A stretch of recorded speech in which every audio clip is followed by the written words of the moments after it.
खाक पे चलती है शहंशाह दो आलम,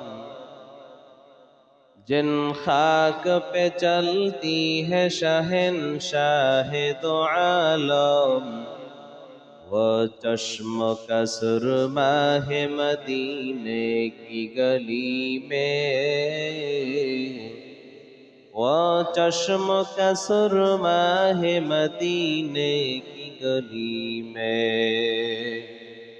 हर सिमत से आती है सदा अहले तमन्ना,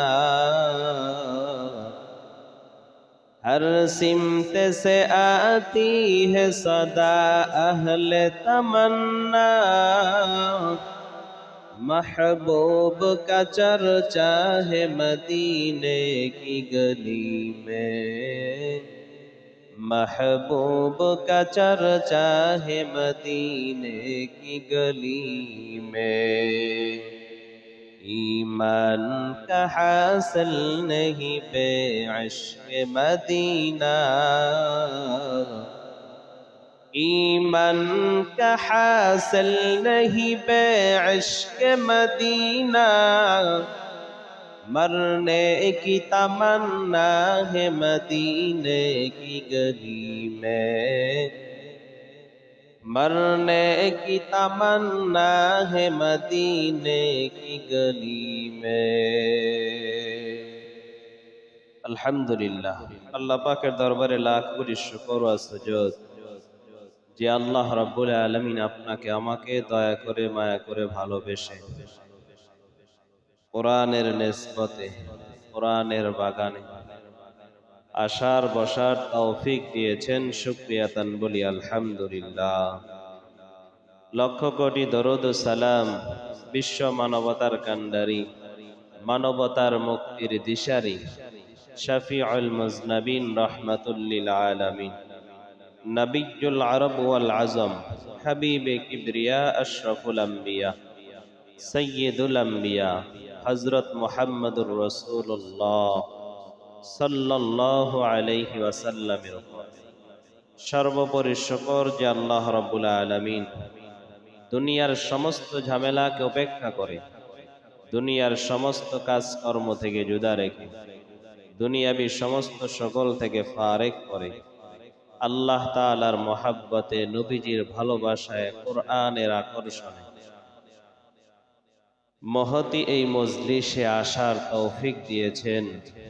আল্লাহর দরবারে আরেকবার কালিমাতুশ শুকর উচ্চারণ করি আলহামদুলিল্লাহ। আজ 17ই রমজান। এই 17ই রমজানে রাসূল করিম সাল্লাল্লাহু আলাইহি ওয়াসাল্লামের তার নিজ সেনা প্রধান দায়িত্ব হিসাবে বদরের ময়দানে যুদ্ধ সংগঠিত হয়েছে এবং মুসলমানদের ঈমান, ইখলাস, আল্লাহর উপরে তাওয়াক্কুলের উপরে ভিত্তি করেই আল্লাহ রাব্বুল আলামিন হাজারো কাফিরের মোকাবেলায় মাত্র কয়েকজন মুমিনকে আল্লাহ বিজয় দান করেছেন। সুবহানাল্লাহ। আসমানি নুসরত দ্বারা আল্লাহ সাহায্য করেছেন। সাহাবায়ে কেরামের এটা বিশ্বাস ছিল, ইয়াকিন ছিল, আল্লাহর উপরে পূর্ণ আস্থা ছিল, পূর্ণ ভরসা ছিল আল্লাহর উপরে যে আল্লাহ বিজয় মুমিনকেই দিবেন। আল্লাহ বলেন, ওয়ালা তাহিনু ওয়ালা তাহজানু ওয়া আনতুমুল আ'লাউনা ইন কুনতুম মুমিনিন। আল্লাহ বলেন, তোমাদের ভয় নাই, তোমরা ভয় পেও না, টেনশন করিও না, বিজয় আমি আল্লাহ তোমাদেরকেই দিব, হ্যাঁ যদি তোমরা মুমিন হও। শর্ত হলো তোমরা মুমিন হও। তোমরা যদি মুমিন হও বিজয় তোমাদের হাতে। قد أفلح المؤمنون। আল্লাহ বলেন মুমিনরা তো সফল। মুমিনরা কখনো নিষ্ফল হয় না, মুমিন সর্বদাই সফল। মুমিন দুনিয়ায় বেঁচে থাকলেও সফল, মুমিন দুনিয়ার থেকে বিদায় নিলেও সফল। দুনিয়ায় থাকা অবস্থায় মুমিন সফল, মরার পরে মুমিনের চূড়ান্ত পর্যায়ে বিজয়ের মালা পরায় দেওয়া হবে। চূড়ান্ত সফলতা সেদিন দেওয়া হবে মৃত্যুর পরে। অতএব মুমিনের কোনো ভয় নাই, কোনো চিন্তা নাই, কোনো টেনশন নাই, কোনো পেরেশানি নাই। মুমিন বাঁচলে গাজী, মরলে শহীদ। বেঁচে থাকলেও মুমিনের লাভ, যত আমল করবে আমলের পাল্লা তত ভারী হবে। মুমিন মারা যাবে তো টেনশন নাই, আল্লাহ বিনা হিসাব তাকে জান্নাত দিয়ে দেবে। আজ সেই 17ই রমজান আমাদেরকে সেই বদরের স্মৃতি মনে করিয়ে দেয় যে আল্লাহ চাইলে সব সম্ভব। আল্লাহ চাইলে সব সম্ভব। বান্দার দ্বারা অসম্ভব কিন্তু আমার আল্লাহর দ্বারা সম্ভব। 3000 কাফেরের মোকাবেলায় বা 30,000 কাফেরের মোকাবেলায় মাত্র 300 মানুষ, 313 জন টিকে থাকা কোনোভাবেই তো সম্ভব না, কোনোভাবেই সম্ভব না। দুনিয়ার কোনো কেউ বলতে পারবে না যে এতগুলো মানুষের সামনে মাত্র অল্প এই 313 জন মুমিন কিভাবে টিকে থাকে। তো ধাক্কা দিলেই এরা পড়ে যাওয়ার কথা। এর ভেতরে না ছিল তাদের পরনের পোশাক ভালো, না ছিল পেটে পরিপূর্ণ খাবার, না ছিল তাদের কাছে অস্ত্র শস্ত্র, না ছিল তাদের কাছে সেই রকম মজবুতি ঢাল, না ছিল তাদের কাছে সেই রকম যুদ্ধের জন্য কোনো মজবুত শক্তিশালী হাতিয়ার, কোনোটাই তাদের ছিল না। তারা ছিলেন ক্ষুধার্ত, দুর্বল, অসহায়, বস্ত্রহীন ছিলেন। কিন্তু আল্লাহ তাআলা যখন নবী বলছেন যাও বেঈমানদের মোকাবেলা করো, তাদেরকে প্রতিহত করো, আল্লাহ তোমাদের সাহায্য করবেন, নবীও শুধু বলতে রয়েছেন ওয়া মাইয়াতাওয়াক্কাল আলাল্লাহ ফাহুয়া হাসবু। আর আমার নবী বলতেছিলেন ইয়া হাইয়্যু ইয়া কাইয়্যুম, ইয়া হাইয়্যু ইয়া কাইয়্যুম, ইয়া হাইয়্যু ইয়া কাইয়্যুম, ইয়া হাইয়্যু ইয়া কাইয়্যুম। এটাকে বলা হয় ইসমে আজম। এই শব্দ দুটোকে বলা হয় ইসমে আজম। নবীর জামাতা এবং সাহাবা আলী রাদিয়াল্লাহু তাআলা আনহু বলেন, বদরের ময়দানে যখন আমরা যুদ্ধ করার জন্য রেডি হয়ে গেলাম, আল্লাহর নবী সিজদায় পড়ে শুধুমাত্র কাঁদতেছিলেন আর বলতেছিলেন ইয়া হাইয়্যু ইয়া কাইয়্যুম, ইয়া হাইয়্যু ইয়া কাইয়্যুম। হযরতে আলী বলেন আমরা যুদ্ধ শুরু করে দিলাম। কিছুক্ষণ পর নবী আমাদেরকে দেখার জন্য আসলেন, আমাদের অবস্থা জানতে আসলেন। তাকায় দেখলাম নবী তখনও পড়তেছিল ইয়া হাইয়্যু ইয়া কাইয়্যুম, ইয়া হাইয়্যু ইয়া কাইয়্যুম, ইয়া হাইয়্যু ইয়া কাইয়্যুম। হযরত আলী বলেন আর দেরি হয় নাই, নবী যখন বারবার আল্লাহর এই নাম ধরে ধরে দোয়া করতেছিলেন, তাকায় দেখলাম আল্লাহ তাআলা আসমান থেকে সবুজ পাগড়ি পরিহিত অবস্থায় আসমানি বাহিনী ফিরিস্তা বদরে নামায় দিছে। আর দেরি হয় নাই। আমাদের তাওয়াক্কুল, আমাদের ভরসা, আমাদের ঈমান ও নবীর দোয়া আমাদেরকে বিজয় দান করেছেন। হাজারো কাফেরের মোকাবেলায় অল্প কয়েকজন মুমিনের যুদ্ধে আল্লাহ বিজয় দান করেছেন। আজ ওই 17ই রমজান আমাদেরকে সেই বদরের প্রেক্ষাপট মনে করিয়ে দেয়। আমরাও যদি আল্লাহর উপরে পূর্ণ আস্থা, পূর্ণ ভরসা রাখতে পারি, আল্লাহ আমাদেরকেও বিজয় দান করবেন। আল্লাহর উপরে পূর্ণ আস্থা, পূর্ণ ইয়াকিন, পূর্ণ তাওয়াক্কুল করার তৌফিক আমাদের সবাইকে দান করেন বলিয়া আমিন। দুনিয়ার ভেতরে যদি বান্দা কখনো বিপদে পড়ে যায়, তখন বান্দা একজন সুপারিশকারী খুঁজে। মামলায় আটকায় গেছে, তো এই মামলা থেকে খারিজ পাওয়ার জন্য সে খুঁজে একজন যদি সুপারিশকারী পাইতাম, কেউ যদি আমার পক্ষ নিয়ে একটু সুপারিশ করত। অনেক কঠিন কাজ সুপারিশের মাধ্যমে অনেক সহজ হয়ে যায়। বলে আমার এই জিনিসটা দরকার ভাই, আপনি একটু বলে দেন, একটু সুপারিশ করে দেন, আমার জন্য সহজ হবে। দুনিয়ার বিপদ তো বিপদই না, সর্বোপরি বিপদ হলো আখিরাতের ময়দানের বিপদ।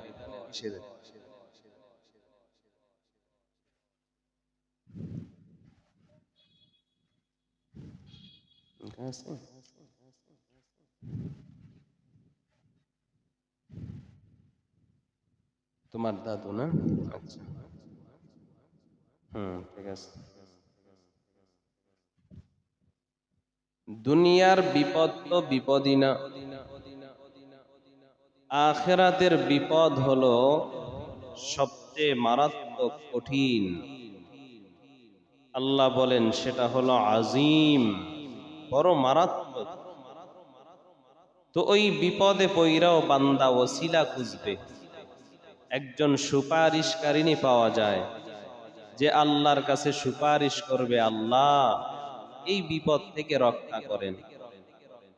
যখন হাসরের ময়দানে মানুষগুলো উপস্থিত হবে, মানুষগুলো সূর্যের নিচে দাঁড়ায় থাকবে, জমিনটা হবে তামা, সবাই শুধু ছুটাছুটি করবে, কেউ নি আল্লাহর কাছে একটু সুপারিশ করে, কেউ নি আল্লাহর কাছে একটু সুপারিশ করে, আল্লাহ আমাদের বিচার কাজ শুরু করেন। বিচার হলে হয়তো জান্নাত পাবো, নয়তো জাহান্নামে যাব। কিন্তু এই সূর্যের তাপ, জমিন তামা আর সহ্য করতে পারি না। এক একজন এক একজনের কাছে যাবে সুপারিশের জন্য। তো ওই দিন আমাদের সুপারিশ খুব বেশি প্রয়োজন, খুব বেশি প্রয়োজন। ওই দিন নবী বলেন সুপারিশ করার অধিকার একমাত্র আমাকে দেওয়া হবে। ওই দিন সুপারিশের অধিকার একমাত্র আমার নবীকে দেওয়া হবে। আল্লাহ বলবেন ইশফা তুশাফা, নবী আপনি সুপারিশ করেন, আপনার সুপারিশ আমি গ্রহণ করব, কবুল করব। সুবহানাল্লাহ। কারা পাবে এই নবীর সুপারিশ? কারা পাবে এই নবীর সুপারিশ? এক নাম্বার, নবীর সুপারিশ পাবে তারা যারা পড়ে নিয়েছে লা ইলাহা ইল্লাল্লাহ, এবং এটা ইখলাসের সাথে যারা পড়েছে যে আল্লাহ ছাড়া কোনো ইলাহ নাই, আল্লাহ ছাড়া আর কোনো মাবুদ নাই। একচ্ছত্রভাবে ইখলাসের সাথে যারা এই কালেমা পড়ে নিয়েছেন, হাসরের ময়দানে তারা নবীর সুপারিশ পাওয়ার যোগ্য হবেন। সুবহানাল্লাহ। তারা নবীর সুপারিশ পাবে, তাদের ব্যাপারে নবী সুপারিশ করবেন।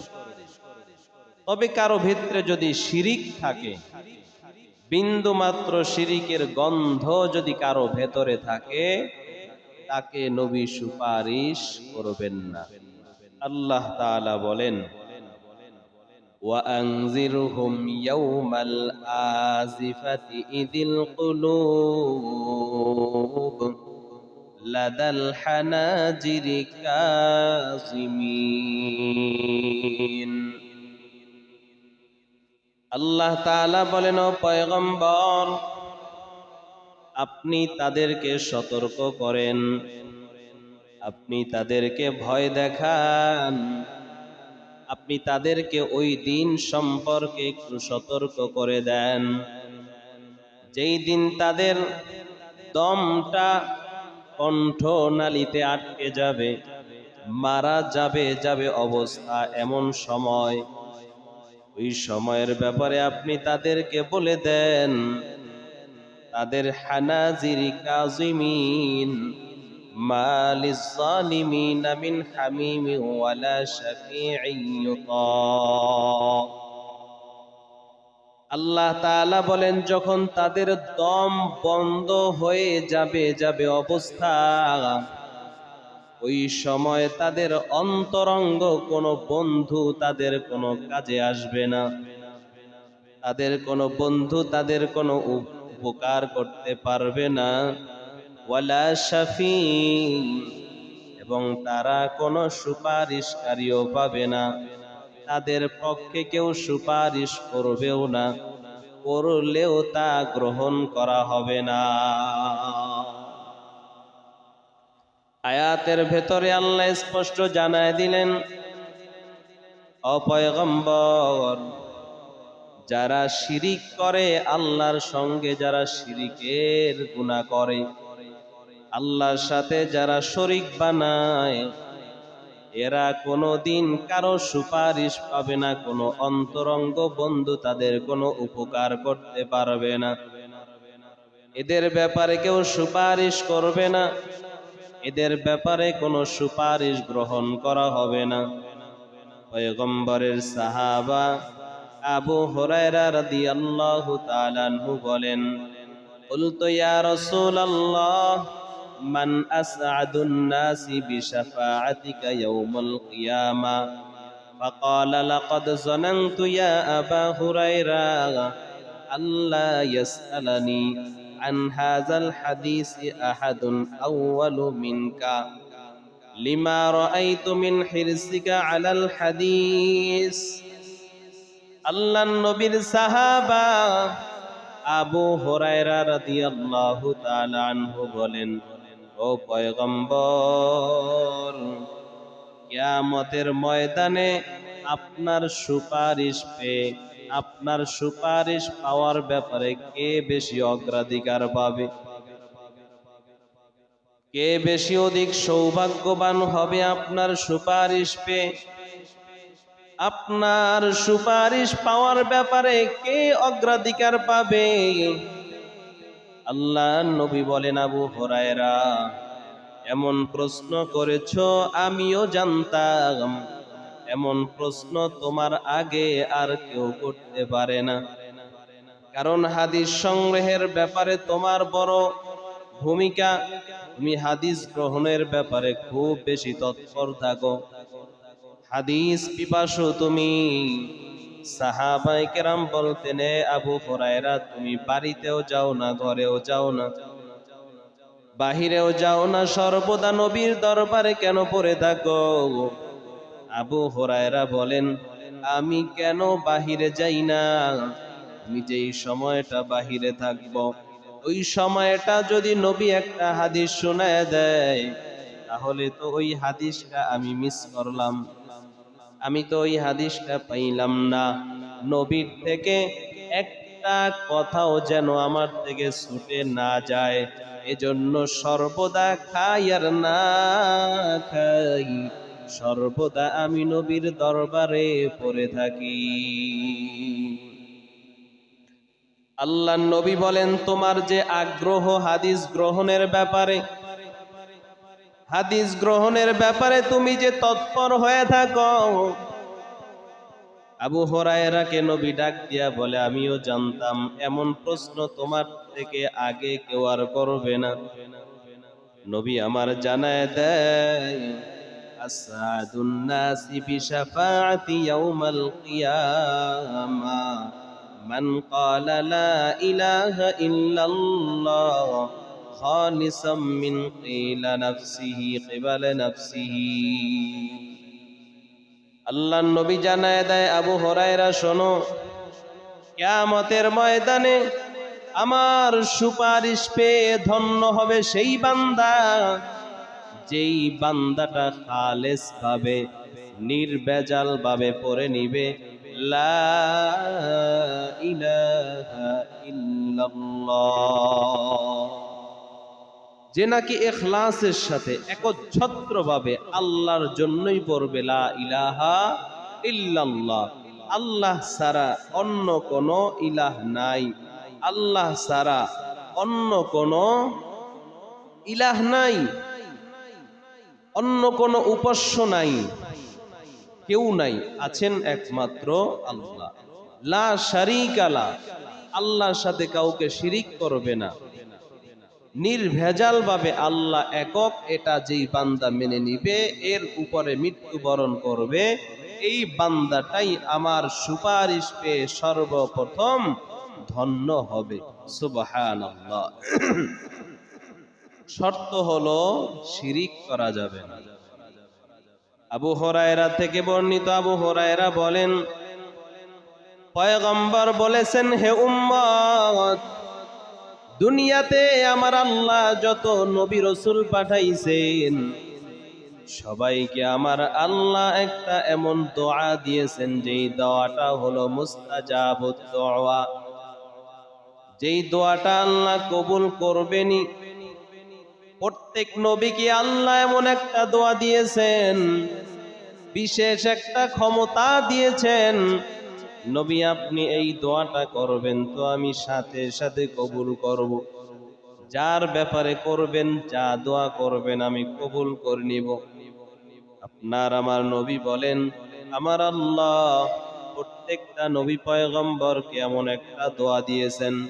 আদমকে দিয়েছেন, ইব্রাহিমকে দিয়েছেন, নূহকে দিয়েছেন, মূসাকে দিয়েছেন, যত নবী আল্লাহ পাঠাইছেন সবাইকে আল্লাহ এমন একটা দোয়া দিয়েছেন।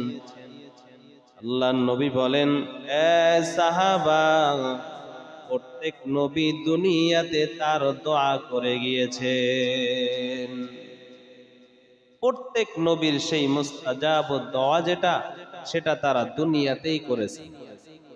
যেমন নূহ পয়গম্বর দোয়া করেছিলেন, রব্বি লা তাযার আলাল আরদি মিনাল কাফিরিনা দাইয়ারা, ও আল্লাহ, কাফেরের একটা ঘর বাড়িও তুমি ছাড়বা না, এরা আমাকে মানে না, তুমি এদেরকে সমূলে ধ্বংস করে দাও। আল্লাহ তাআলা দোয়া কবুল করেছেন। নূহ নবীর সম্প্রদায়কে আল্লাহ সমূলে ধ্বংস করে দিয়েছেন, একটাকেও ছাড় দেওয়া হয় নাই। আল্লাহ তাআলা যখন ধ্বংস করে দিয়েছেন, নূহ নবীর পাশে উম্মত ছাড়া আর কেউ নাই।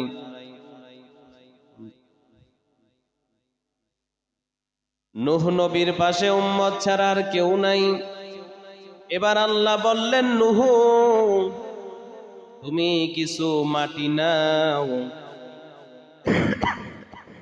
এই মাটির দ্বারা তুমি কিছু বানাইতে থাকো, ডেক পাতিল বানাও, কলসি বানাও, বিভিন্ন জিনিস বানাও।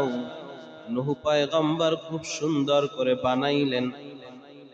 বানানোর পরে বললেন, নূহ, এটাকে সুন্দর করে রোদ্রে শুকাইবা, আগুনে পোড়াইবা, এগুলো যেন নষ্ট না হয়ে যায়, ভেঙ্গে না যায়। নূহ পয়গম্বর তাই করলেন। কিছুদিন পর আল্লাহ বললেন, নূহ রে, যেগুলা বানাইছিলা সবগুলোকে এখন আবার পিটায় ভেঙ্গে ফেলো, সবগুলোকে মাটির সাথে মিলায় দাও। নূহ পয়গম্বর আল্লাহর আদেশে সেটাই করলেন। এবার মন খারাপ করে বসে আছে। আল্লাহ বললেন, নূহ রে, মন খারাপ কেন? পয়গম্বর নূহ ডাক দিয়া বলে, আল্লাহ, কি জন্যই বা আমাকে এগুলা বানাইতে বললেন, আবার কি জন্যই বা আমাকে ভাঙতে বললেন, কিছুই তো বুঝলাম না। নিজের হাতে কষ্ট করে করে বানাইলাম, বৃষ্টিতে ভিজে না যায় এজন্য এগুলোকে ঢেকেও রাখলাম, রোদ্রে শুকাইলাম, আগুনে পোড়াইলাম, কত সুন্দর করে বানাইলাম, আবার এগুলাকে নিজের হাতেই ভাঙলাম, তো কষ্ট লাগতেছে। আল্লাহ তাআলা জানায়, নূহ তুমি যেগুলা বানাইছো এগুলার ভেতরে তুমি রূহ দিয়েছিলা কিনা? বলে না, দেই নাই। হাঁটতে পারতো কিনা? বলে না, হাঁটতে পারতো না। কথা বলতে পারতো কিনা? বলে না, কথাও বলতে পারতো না। এই নূহ রে, যখন তুমি এগুলা ভাঙতেছিলা কেউ কি পালায়া গেছিল নাকি? বলে না। কেউ কি চিৎকার করে কান্না করেছে? বলে না, কান্না করে নাই।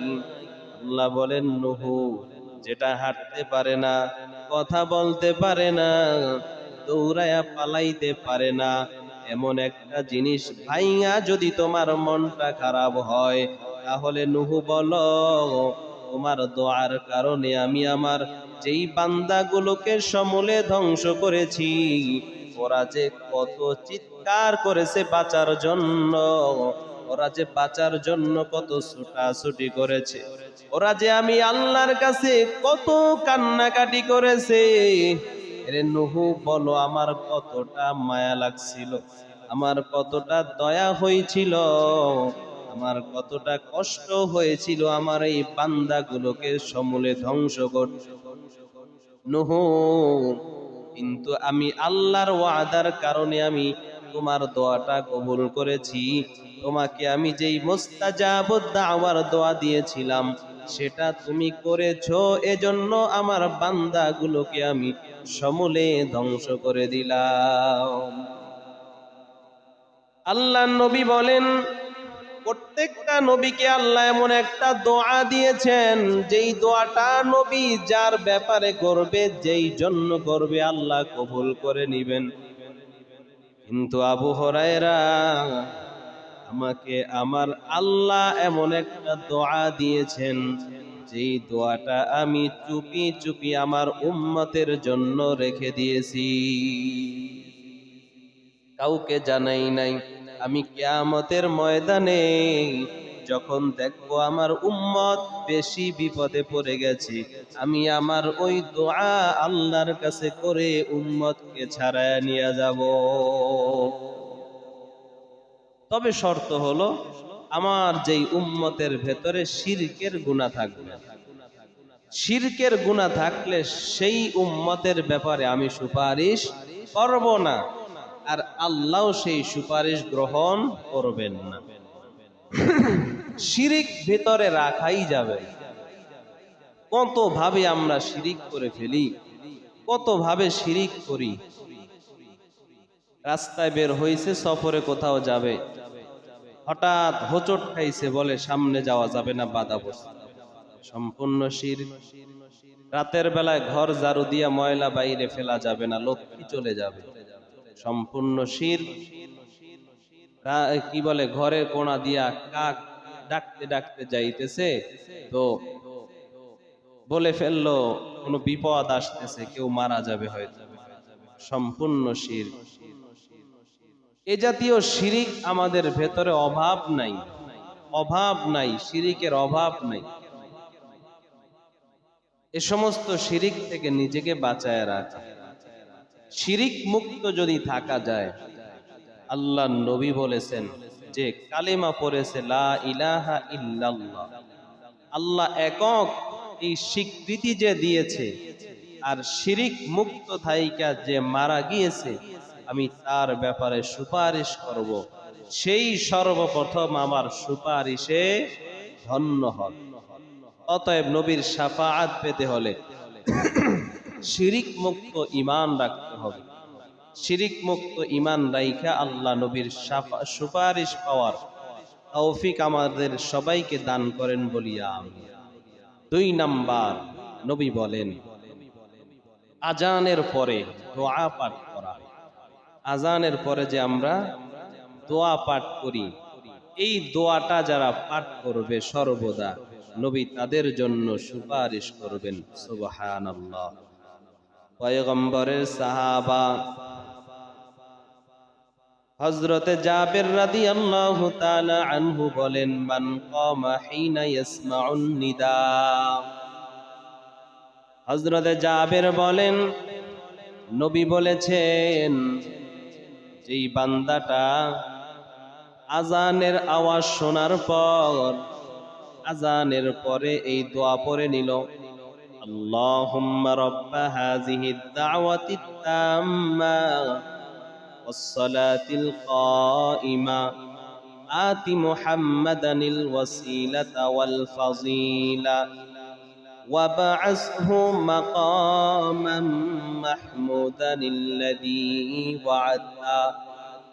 হযরত জাবের বলেন, এতটুকু দোয়া যেই বান্দাটা আজানের পরে পড়ে নিবে, নবী বলেছেন তার জন্য শাফাআত করা আমার জন্য ওয়াজিব হয়ে যায়। আল্লাহর নবী বলেন ভিন্ন হাদিসের ভেতরে, তোমরা আজানের শব্দ যেটা শুনো তার জবাব দাও। মুয়াজ্জিন আজান দিতেছে, আল্লাহু আকবার আল্লাহু আকবার, তুমিও জবাব দাও আল্লাহু আকবার আল্লাহু আকবার। মুয়াজ্জিন বলতেছে আশহাদু আল্লা ইলাহা ইল্লাল্লাহ, তুমিও জবাব দাও আশহাদু আল্লা ইলাহা ইল্লাল্লাহ। মুয়াজ্জিন বলতেছে আশহাদু আন্না মুহাম্মাদার রাসূলুল্লাহ, তুমিও জবাব দাও আশহাদু আন্না মুহাম্মাদার রাসূলুল্লাহ। মুয়াজ্জিন বলতেছে হাইয়া আলাস সালাহ, তুমি বলো লা হাওলা ওয়ালা কুওয়াতা ইল্লা বিল্লাহ।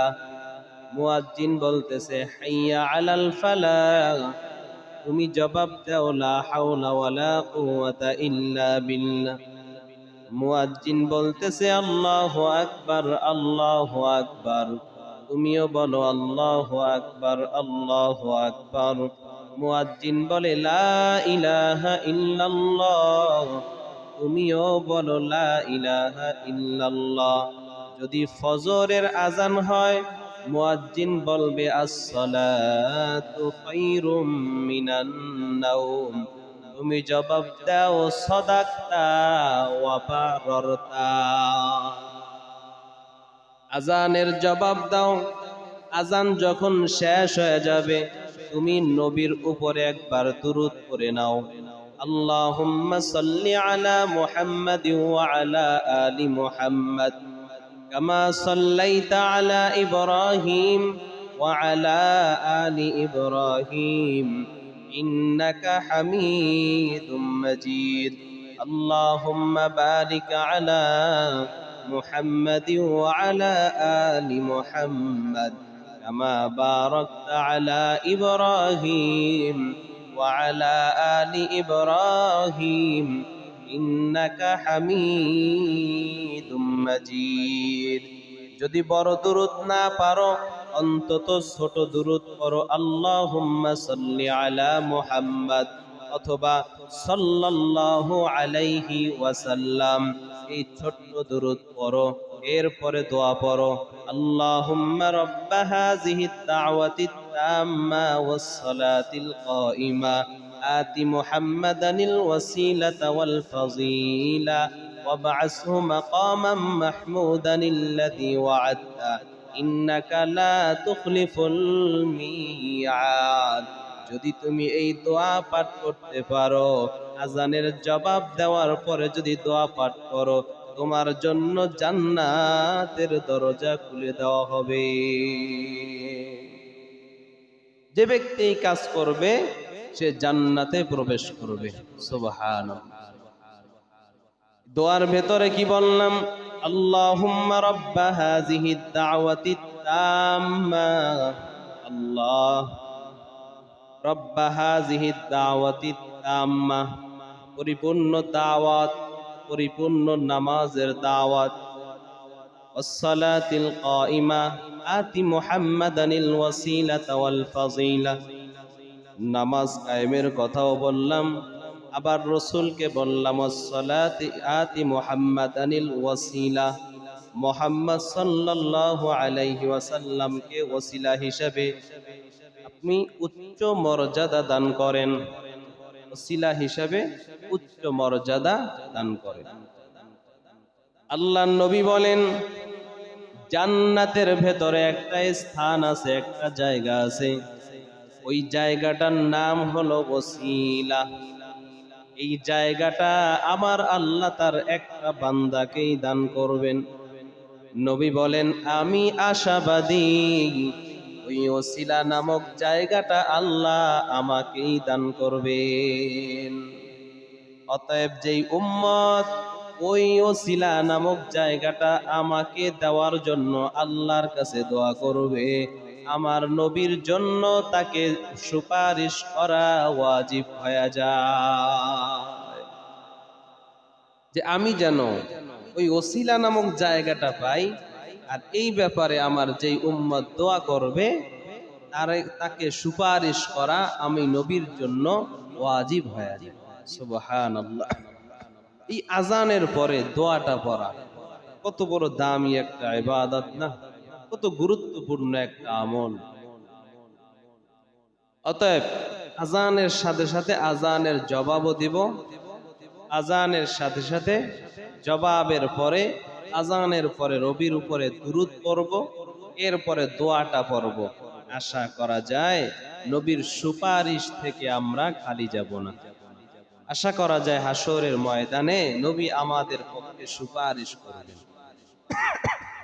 ৩ নাম্বার, হাসরের ময়দানে কোরআন বান্দার জন্য সুপারিশ করবে। সুবহানাল্লাহ।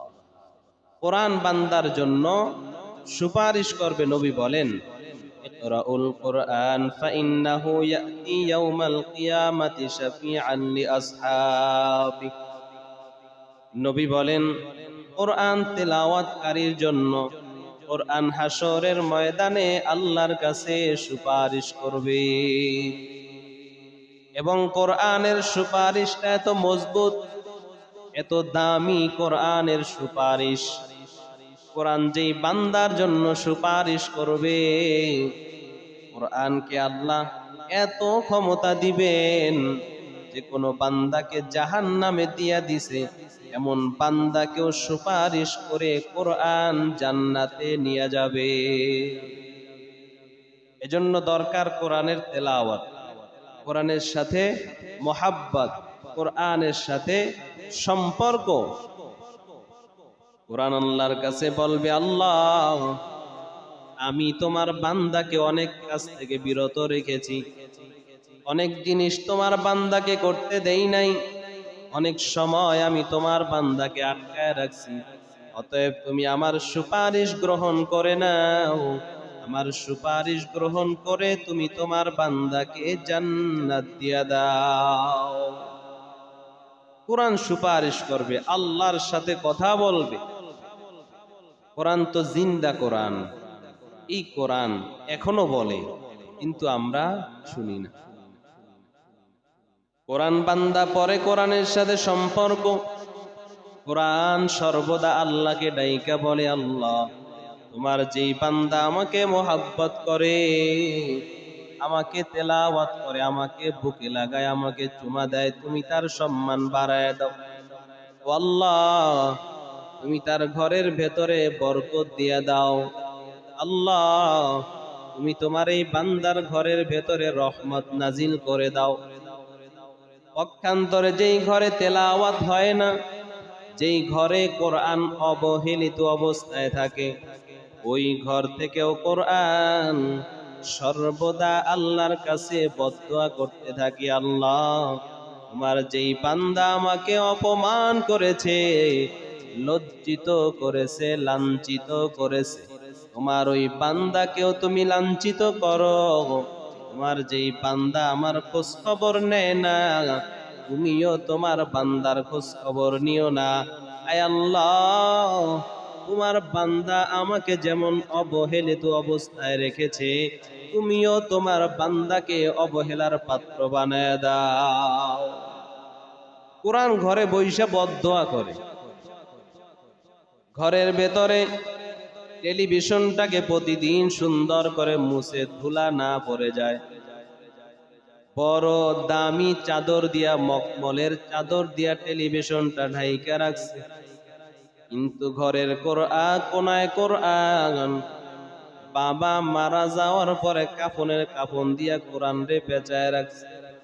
ধুলা পরে কোরআনের উপরে ময়লা মোটা হয়ে গেছে, কোরআনের খবর নেয় না। আছে না এমন ঘর?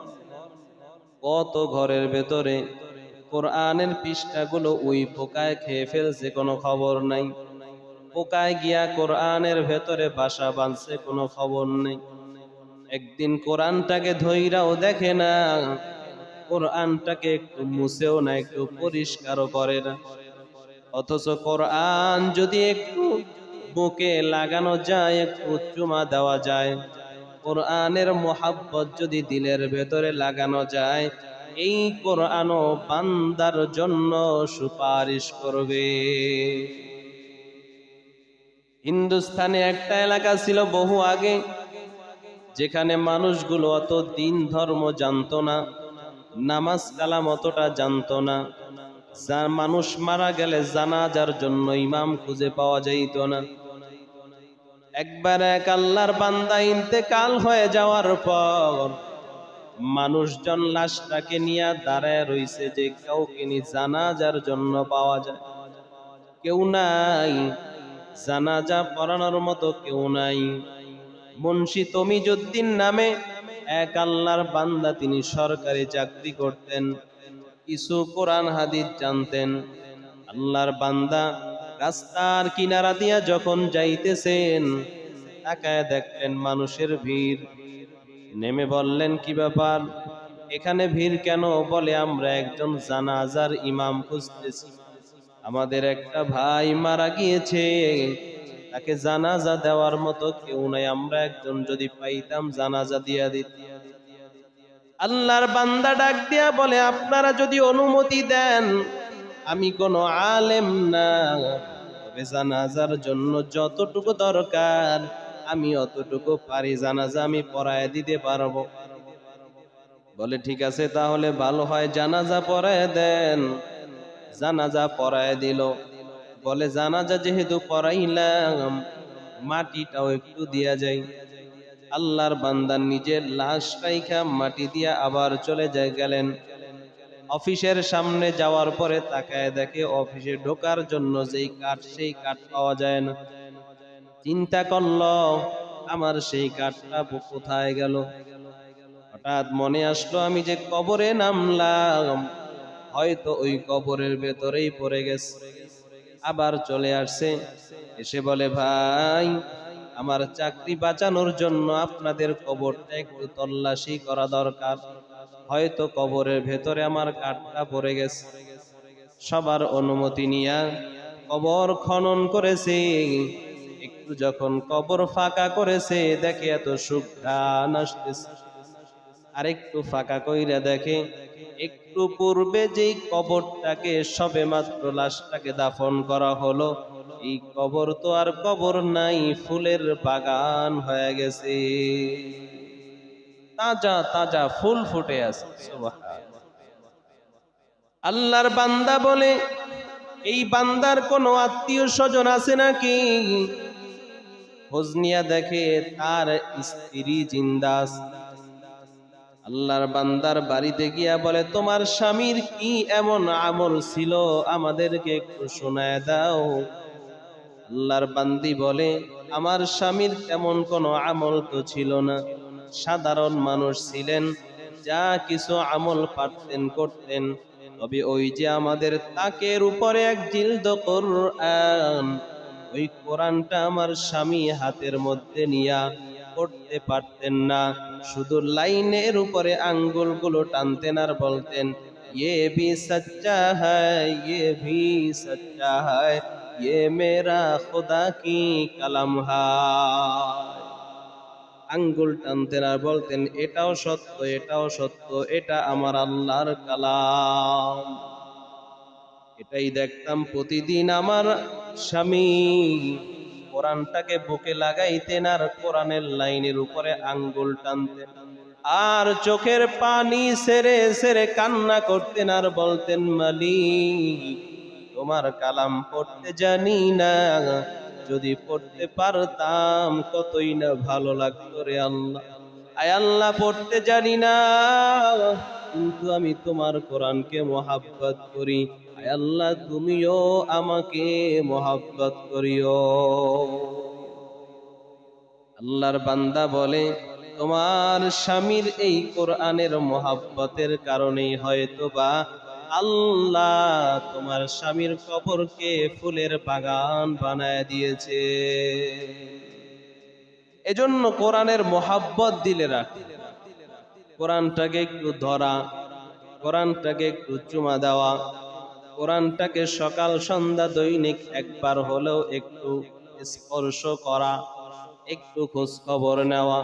ও ভাই, কোরআন জিন্দা কোরআন, কোরআন শুধু কথা বলে, আপনাকে আমাকে ডাকে, কোরআন আপনাকে আমাকে ডাকে, কিন্তু কান নাই, এজন্য শুনি।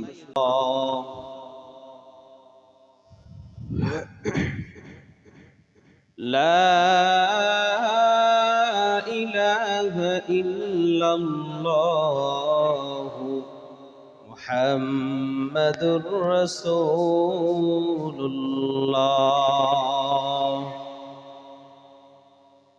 কোরআনকে মহাব্বত করা, কোরআনকে ভালোবাসা, কোরআনকে তেলাওয়াত করা।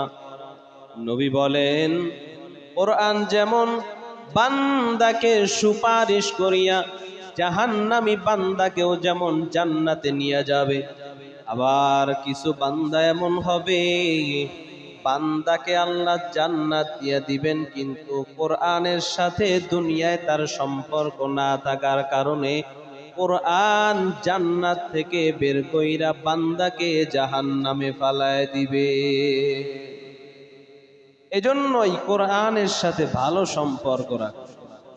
এই কোরআনের অনেক পাওয়ার, অনেক ক্ষমতা এই কোরআনের। জাহান্নামীকেও কোরআন জান্নাতে নিয়ে যাবে সুপারিশ কইরা, আবার জান্নাতি মানুষকেও কোরআন তার ব্যাপারে অভিযোগ দিয়া জাহান্নামে নিয়ে যাবে। আল্লাহর নবী বলেন, কোরআনের সূরাগুলো তেলাওয়াত করবা, আলে ইমরান, সূরা বাকারা, এই সূরা দুইটা অনেক দামি, তেলাওয়াত করবা। হাশরের ময়দানে তোমার গোটা বডিটাকে আল্লাহ আলোকময় করে দিবেন। কোরআনের সূরা সূরাতুল মুলক তেলাওয়াত করবা, সূরাতুল ইয়াসিন তেলাওয়াত করবা। সারা দিন তোমার যা যা কিছু প্রয়োজন আল্লাহ গাইবী ভাবে সেটা পূরণ করে দিবে। সূরা নাবা তেলাওয়াত করবা, সূরা ওয়াকিয়া তেলাওয়াত করবা।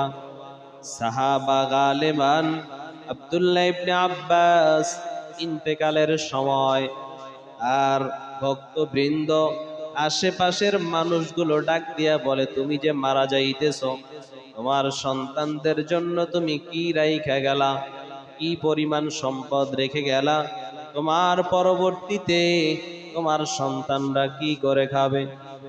সাহাবা ডাক দিয়া বলে, আমি আমার সন্তানের জন্য এমন জিনিস রেখে গেলাম, আমার সন্তানের জন্য এর চাইতে দামি আর কিছু হতে পারে না। আমার সন্তানেরা কখনো রিজিকের অভাবে ভুগবে না। তারা বলে, কি রাখছেন আপনি? কিছুই তো দেখি না, না আছে জায়গা জমি, না আছে টাকা পয়সা অর্থ সম্পদ, কিছুই তো নাই। সাহাবা ডাক দিয়া বলে, আমি আমার সন্তানদেরকে সূরাতুল ওয়াকিয়া শিক্ষা দিয়েছি। এই বান্দা সূরাতুল ওয়াকিয়া সন্ধ্যা বেলায় তেলাওয়াত করবে, আমার আল্লাহ তার জন্য রিজিকের দফতর খুলে দিবে।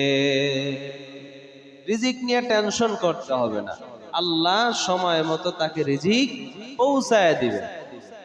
এশারের পর সূরাতুল মুলক তেলাওয়াত করো। নবী বলেন, সূরাতুল মুলক তেলাওয়াত করবা, এই সূরাতুল মুলক তোমাকে কবরের আযাব থেকে বাঁচায় দিবে। আল্লাহর নবী বলেন, কবরের ভেতরে বান্দা যখন লাশটাকে রাখা হবে, যেই বান্দা সূরাতুল মুলক বেশি বেশি তেলাওয়াত করেছে, এই সূরাতুল মুলক বান্দার পায়ের কাছে গিয়া বসে যাবে। ভেতর থেকে ফেরেশতা পায়ের কাছ দিয়ে আসতে যাবে। সূরাতুল মুলক বাধা দিয়া বলবেন, এদিকে আসা যাবে না। আবার সামনে দিয়ে আসতে যাবে, পেটের দিক থেকে আসতে যাবে। সূরাতুল মুলক ডাক দিয়া বলবে, এই সাবধান, এই বান্দাটা তার সিনার ভেতরে আমাকে রক্ষণাবেক্ষণ করেছে। আমি সূরা মুলকে সে তার সিনার মধ্যে জায়গা দিয়েছে, অতএব এদিক থেকেও আসা যাবে না। মাথার কাছে যাবে, সূরাতুল মুলক মাথার কাছে দাঁড়ায় বলবে, এদিক থেকেও আসা যাবে না, কারণ এই বান্দা তার মেধার ভেতরে আমাকে মুখস্থ করে রাখেছে। নবী বলেন, এই সূরা তাকে এভাবে কবরের ভেতরে প্রটোকল দিয়া রাখবে, আটকায় রাখবে। সুবহানাল্লাহ। ভিন্ন হাদিসে নবী বলেন, সূরাতুল মুলকে আল্লাহ দুইটা ডানা দিবেন, ডানা। কবরে মৃত্যু ব্যক্তির উপরে ডানা দুইটা বিছায় রাখবে। সূরাতুল মুলকের ডানার নিচে আল্লাহর বান্দা ঘুমায়া থাকবে, কেউ কোনো ডিস্টার্ব করার সাহস পাবে না। বান্দার সাথে কবরে যাওয়ার পর কোরআন কথা বলবে, বান্দার সঙ্গে কথা বলবে। বান্দা তাকায় দেখবে, কবরের ভেতরে একটা যুবক, সুদর্শন একটা যুবক, এত সুন্দর চেহারা জীবনে দেখে নাই। আল্লাহর বান্দা প্রশ্ন করবে, কে ভাই তুমি? যুবক ডাক দিয়া বলবে, আমাকে চিনো না? আমি হইলাম তোমার তেলাওয়াতে কোরআন। তুমি যে দুনিয়ায় কোরআন তেলাওয়াত করতা, আমি সেই তেলাওয়াতে কোরআন, আমি সেই কোরআন তেলাওয়াত। ওই দিন বান্দার সঙ্গে তেলাওয়াতে কোরআন, কোরআন কথা বলবে সরাসরি। এখনো কথা বলে, কিন্তু আমরা শুনি না, এজন্য জবাবও দিতে পারি না। ওই সময় কথা বলবে, শুনবো, জবাবও দিব। অতএব এই কোরআন সুপারিশকারী হবে। কোরআনের আজমত, কোরআনের গুরুত্ব, কোরআনের মোহাব্বত আমাদের সিনায় ধারণ করার তৌফিক দান করেন বলি আমিন।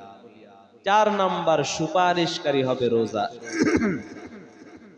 রাসূল কারীম সাল্লাল্লাহু আলাইহি ওয়াসাল্লাম বলেন, আসসিয়ামু ওয়াল কুরআনু ইয়াশফাআনি লিল আবদি ইয়াউমিল কিয়ামা ইয়াকুলু আসসিয়াম আই রাব্বি মানাতুহু আত-তাআম ওয়াশ-শাহাওয়াতি বিন-নাহার।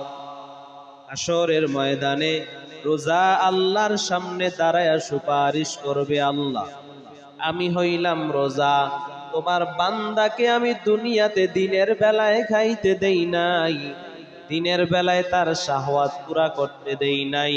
আমি আল্লাহ, ও আল্লাহ, আমি রোজা তোমার বান্দাকে শাহওয়াত থেকে, খানা দানা থেকে দিনের বেলায় বিরত রাখলাম। অতএব আপনি আমার সুপারিশ কবুল করেন, আমার বান্দাকে, আপনার বান্দাকে আপনি জান্নাত দিয়া দেন। রোজা আল্লাহর কাছে সুপারিশ করবে। ওই রোজা, যেই রোজা তার সব ঠিক থাকবে। রোজা যদি বোবা হয়, কথা বলতে না পারে, এই রোজা আল্লাহর কাছে সুপারিশ করবে কিভাবে? রোজাকে যদি বোবা বানায় দেই, রোজা রাইখা যদি গীবত শিকায়েত করি, রোজা রাইখা যদি মিথ্যা কথা বলি, এই রোজা আল্লাহর সামনে দাঁড়ায় কথা বলতে পারবে। রোজা রাইখা যদি চোখ দিয়া হারাম জিনিস দেখি, সেই রোজাটা অন্ধ রোজা, চোখে দেখবে না। রোজা রাইখা যদি কান দিয়া বিভিন্ন প্রকার গানের আওয়াজ শুনি, বাজে কথা শুনি, বাজে আওয়াজ শুনি, এই রোজাটা হবে বদির, সে কানে শুনবে না। রোজা রাইখা যদি হাত দিয়া হারাম কাজ করি তো হাত অচল থাকবে রোজার। পা দিয়া যদি গুনাহের দিকে আগায়া যাই, এই রোজাটা হবে লুলা, পাও থাকবে না। তাহলে হাত পা ছাড়া বোবা কানা বদির এই রোজা কি সুপারিশ করবে? এই রোজা সুপারিশ করতে পারবে? সম্ভব না। অতএব রোজা রাইখা শুধু না খায়া থাকলেই হবে না, না খায়া থাকলেই হবে না, শুধু না খায়া তো থাকবই। মুখের হেফাজত, চোখের হেফাজত, কানের হেফাজত, হাত পায়ের হেফাজত পরিপূর্ণ করে যদি রোজা আদায় করা যায়, এই রোজা আপনার আমার জন্য সুপারিশ করবে। নচেত এই রোজা সুপারিশ করতেই পারবে না। অতএব রোজা রাইখা জবানকে অপবিত্র বানানো যাবে না, জবান দ্বারা কোনো গুনাহের কথা বলা যাবে না, তাহলে রোজা বোবা হয়ে যাবে। রোজা আল্লাহর সামনে কথা বলতে পারবে না।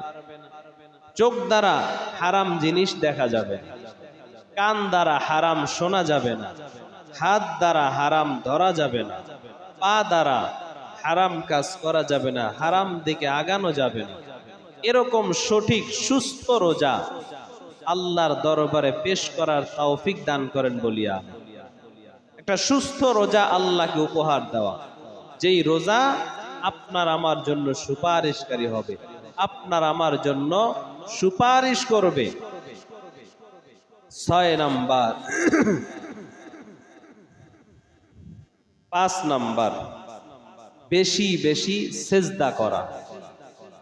আল্লাহর নবীর খাদেম নবীকে ডাক দিয়া বলে, পয়গম্বর আমি আপনার সুপারিশ চাই, আপনি আমার জন্য সুপারিশ করবেন। কি সুপারিশ করবেন? হাশরের ময়দানে যখন বিপদে পড়ে যাব আপনি সুপারিশ করবেন। নবী বললেন, তুমি আসলেই কি সুপারিশ চাও? যদি তুমি আসলেই সুপারিশ চাও তাহলে বেশি বেশি সেজদা করে আমাকে সাহায্য করো। তুমি বেশি বেশি সেজদা করো, হাশরের ময়দানে তুমি সুপারিশ পাইবা। 6 নাম্বার, আল্লাহর নবী বলেন, কারো জানাজার ভেতরে যদি শতাধিক মানুষ উপস্থিত হয়, আর এই শতাধিক মানুষ যদি ঈমানদার হয়, এই ঈমানদার মানুষগুলো যদি মাইয়েতের জন্য আল্লাহর কাছে দোয়া করে, আল্লাহ এই দোয়া এই সুপারিশ কবুল করে নেয়। তাহলে শতাধিক মানুষের ভালোবাসা পেতে হলে আখলাক স্বভাব ভালো করতে হবে, মানুষের সাথে আচার ব্যবহার ভালো করতে হবে। মানুষের সাথে যদি ভালো ব্যবহার না থাকে, আমি মারা যাওয়ার পরে দোয়া করবে? যেই লোকটা বাঁচা থাকায় আমাকে দেখতে পারে না, হয়তোবা কোনো কারণে সে সামনে কিছু বলতে পারে না, পেছনে গালি দেয়, অথবা দিলের ভেতরে কষ্ট আছে, আমার কোনো কথায় আমার কোনো কাজে সে কষ্ট পেয়েছে, সে আমি মারা যাওয়ার পরে দোয়া করবে না। আল্লাহর নবী এক সাহাবার জানাজার জন্য দাঁড়ায় গেলেন। অন্য সাহাবাদেরকে বললেন, এই সাহাবারা, জানাজায় কি পরিমাণ মানুষ উপস্থিত হয়েছে? সাহাবায়ে কেরাম বলেন, পয়গম্বর 40 জনের মতো উপস্থিত হয়েছে, 40 জন মুমিন উপস্থিত হয়েছে। নবী বললেন, তাহলে জানাজা রেডি করে দাও। কোন মুমিনের ব্যাপারে যদি 40 মুমিন আল্লাহর কাছে সাক্ষ্য দেয়, আল্লাহর কাছে দোয়া করে, সুপারিশ করে, আমার আল্লাহ ওই সুপারিশ কবুল করে নেয়। আমি মারা যাওয়ার পরে 40 জন মুমিন যদি আমার ব্যাপারে সুপারিশ করে, আমার ব্যাপারে আল্লাহর কাছে দোয়া করে, নবী বলেন এই দোয়া আল্লাহ কবুল করে নেয়। তাহলে মুমিনের দোয়া পাইতে হলে নিজেকেও মুমিন হতে হবে এবং মানুষের সাথে ব্যবহার আচার এগুলা ভালো করতে হবে। মানুষকে কষ্ট দেওয়া যাবে না, কথা দিয়েও দেওয়া যাবে না, কাজের মাধ্যমেও কাউকে কষ্ট দেওয়া যাবে না। তাহলেই কেবল মানুষ আমি মারা যাওয়ার পরে দোয়া করো, আর নয় তো আমি মারা গেলে বলবে আলহামদুলিল্লাহ, মরছে ভালোই হয়েছে। কেউ মারা গেলে বলে ইন্না লিল্লাহ, কিন্তু জালেম মারা গেলে বলে আলহামদুলিল্লাহ, জালেম মরছে তো ভালোই হয়েছে। গালেবান ইমাম আবু হানিফা রাহমাতুল্লাহি আলাইহি রাস্তা দিয়া যাইতেছেন, তো দেখে এক জালেম সে রাস্তার পাশে ঘুমাইতেছে।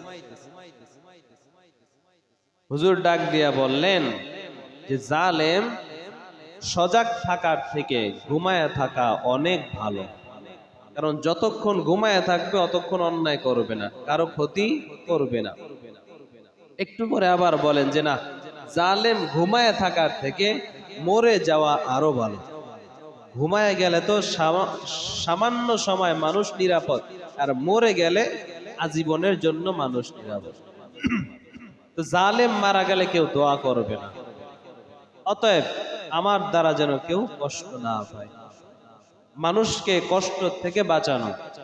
আল্লাহর নবী বলেন, এই বান্দা, রাস্তায় চলতেছো, রাস্তার ভেতরে একটা কষ্টদায়ক জিনিস দেখলা, একটা কলার সিলকা দেখলা, অথবা কোনো একটা জিনিস দেখলা যেটা মানুষকে কষ্ট দেয়, সামান্য জিনিসটাও যদি তুমি রাস্তার কষ্টদায়ক জিনিস সরায় দাও, শাকারাল্লাহু লাহু ওয়া গফারা লাহ, আল্লাহ তাআলা সাথে সাথে ওই বান্দার উপরে খুশি হয়ে যায়, আল্লাহ ওই বান্দাকে সাথে সাথে মাফ করে দেয়। তো মানুষের উপকার করা, ক্ষতি না করা।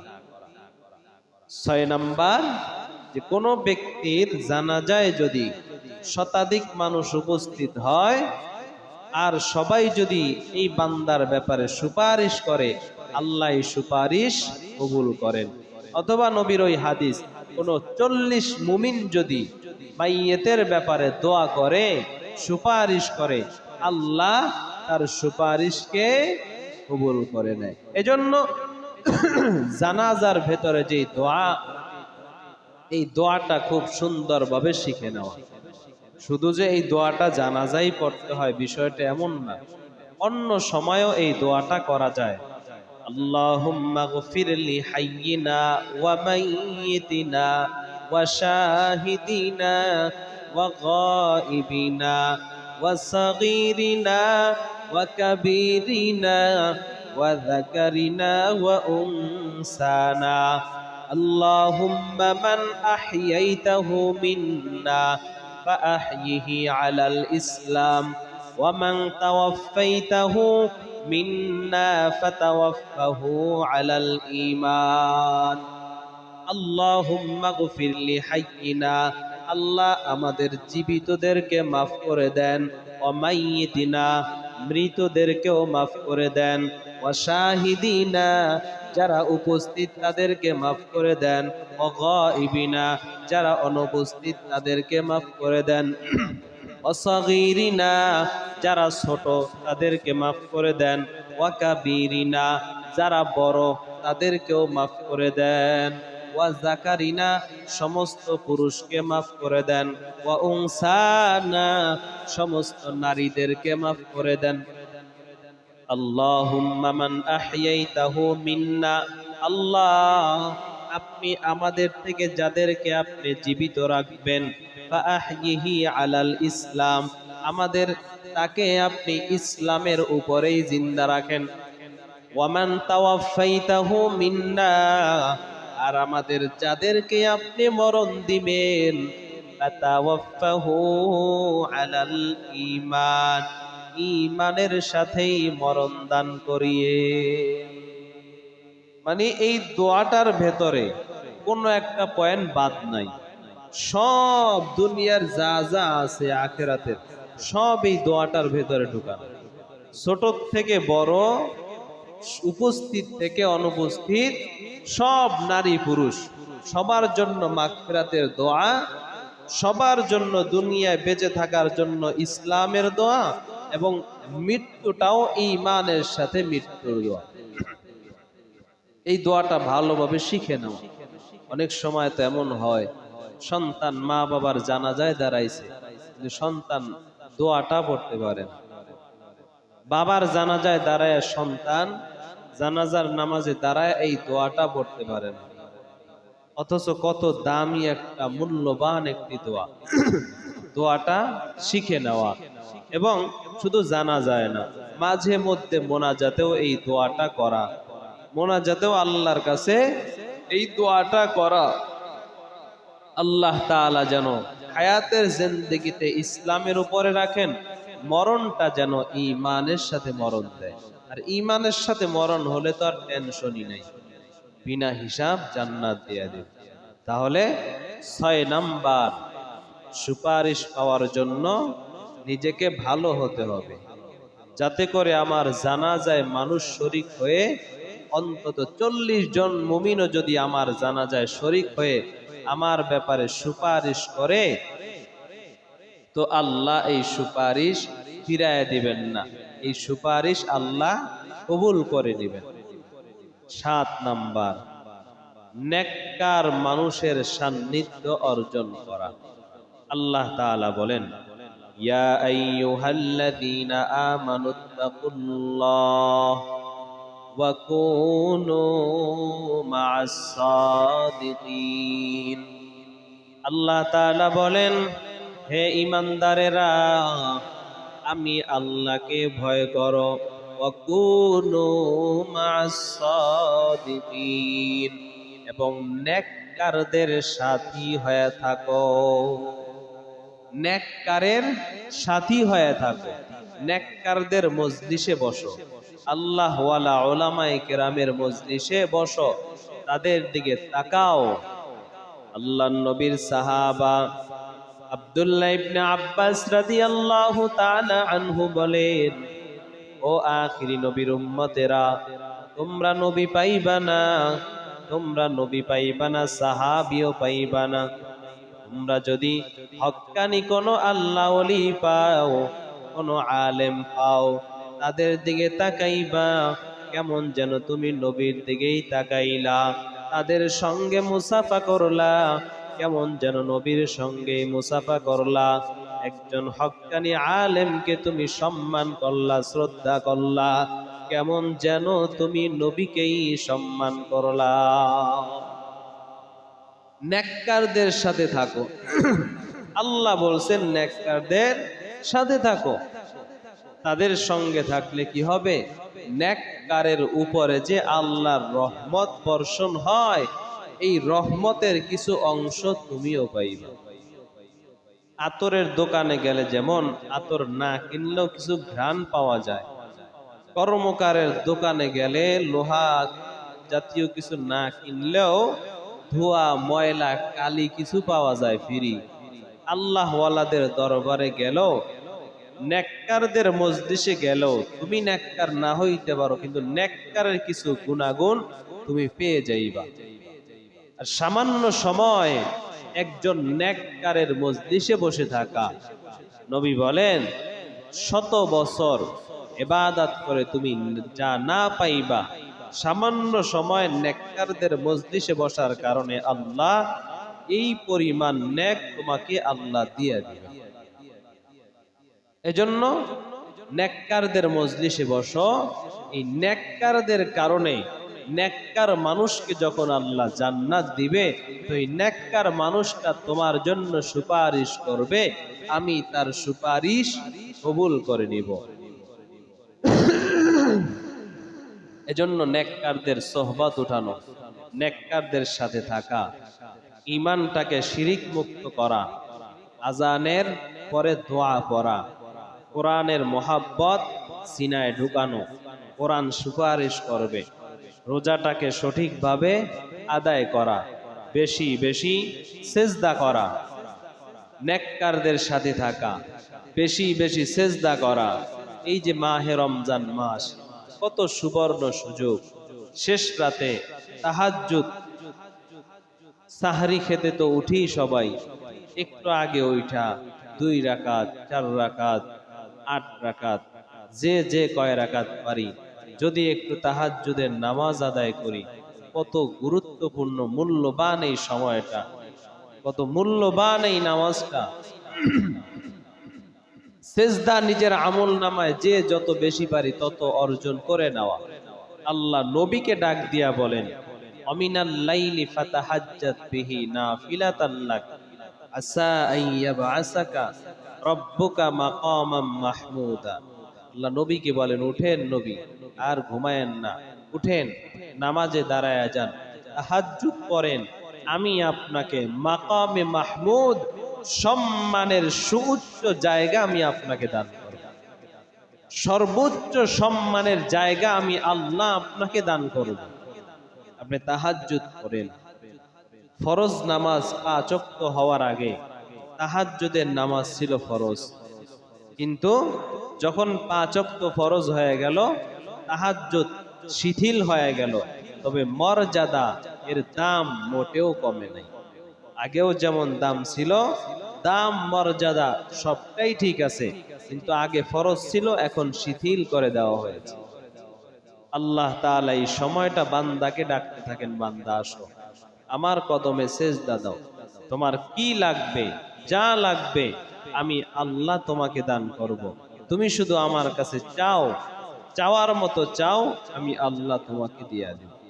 অতএব হাসরের ময়দানে বিপদ থেকে বাঁচার জন্য এই সুপারিশকারী, এই সুপারিশ করার মতো যারা নির্ভরযোগ্য, এদেরকে সুপারিশকারী বানানোর তৌফিক আমাদেরকে দান করেন বলিয়া আমিন। নবী যেন আমাদেরকে সুপারিশ করেন, সেজন্য যা করা দরকার, লা ইলাহা ইল্লাল্লাহ, ইখলাসের সাথে দিলের ভেতরে ঢুকানো, শিরিক মুক্ত থাকা, নবী আমাদের জন্য সুপারিশ করবেন। আজানের পরে দোয়া পড়া, তো নবী আমাদের জন্য সুপারিশ করবেন। কোরআনের মহাব্বত সিনায় ঢুকানো, কোরআনের সাথে সম্পর্ক রাখা, তো কোরআন আমাদেরকে সুপারিশ করবে। কোরআনের তেলাওয়াত করা, বেশি বেশি তেলাওয়াত করা। পড়তে পারি না, যেই সূরাগুলো পারি এগুলাই বেশি বেশি পড়া। আলহামদু সূরা তো সবাই পারি, আলহামদু সূরাটাও বেশি বেশি পড়া, এটাও তো কোরআন। আলহামদু সূরাটা ২ বার পড়লে ১ খতম কোরআনের সওয়াব দিয়ে দেওয়া হয়। সুবহানাল্লাহ। সূরা ইখলাসটা ৩ বার পড়লে ১ খতমের সওয়াব পাওয়া যায়। তো পড়বো না কেন? বেশি বেশি তেলাওয়াত করা, রোজাটাকে সহি শুদ্ধভাবে রাখা, রোজা আপনার আমার জন্য সুপারিশ করবেন।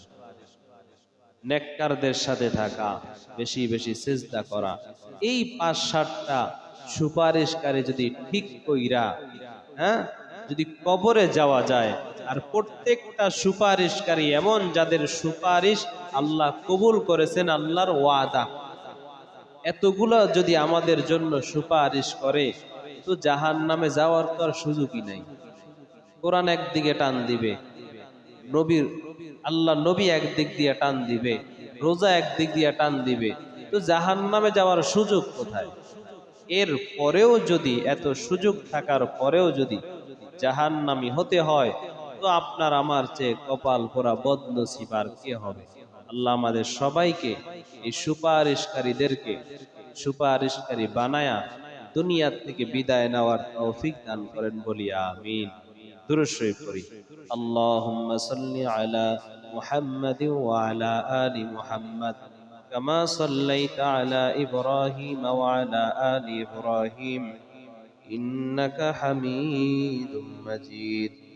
اللهم بارك على محمد وعلى آل محمد كما باركت على إبراهيم وعلى آل إبراهيم إنك حميد مجيد. اللهم صل على سيدنا ونبينا وشفيعنا حبيبنا ومولانا محمد صلى الله عليه وعلى آله وأصحابه وبارك وسلم. মোহাম্মদ রাব্বির মা এক খতম কোরআন, এক জিলদ কোরআন খতম করেছেন, এবং রায়নের মা 3টা কালেমা খতম করেছেন। তাদের মা বাবা এবং শুধু শ্বশুর শাশুড়ি এবং মৃতদের জন্য দোয়া চেয়েছেন, এবং এর বড় ভাইয়ের জন্য দোয়া চেয়েছেন। দোয়া করবেন আল্লাহ তাআলা যেন খতমের উসিলায় তাদের মুরব্বীদেরকে মাফ করে দেন, মনের নেক আশা আল্লাহ পূরণ করে দেন, বলি আমিন।